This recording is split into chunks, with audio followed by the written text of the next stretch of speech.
When we read 1 Samuel chapter 2, we read initially Hannah's wonderful song, worshiping the Lord for the gift of Samuel.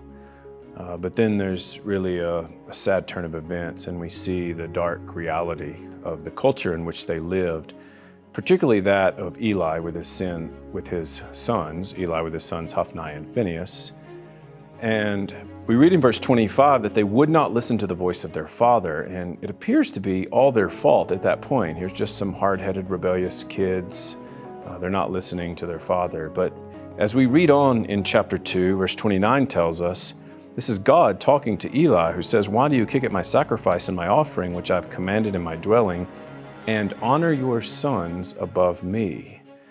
So evidently, Eli had made it a pattern in his home and in his life to give precedence to what his sons preferred and what they wanted rather than what God had said and what God wanted.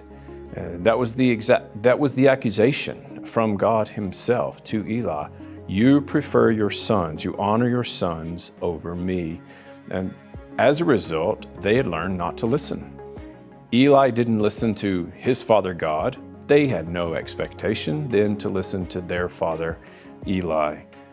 God goes on to say, "Those who honor me I will honor, and those who despise me will be lightly esteemed." And the reason that God ends up killing Hophni and Phinehas is because they did not listen to their father, but it's because they didn't listen to their God.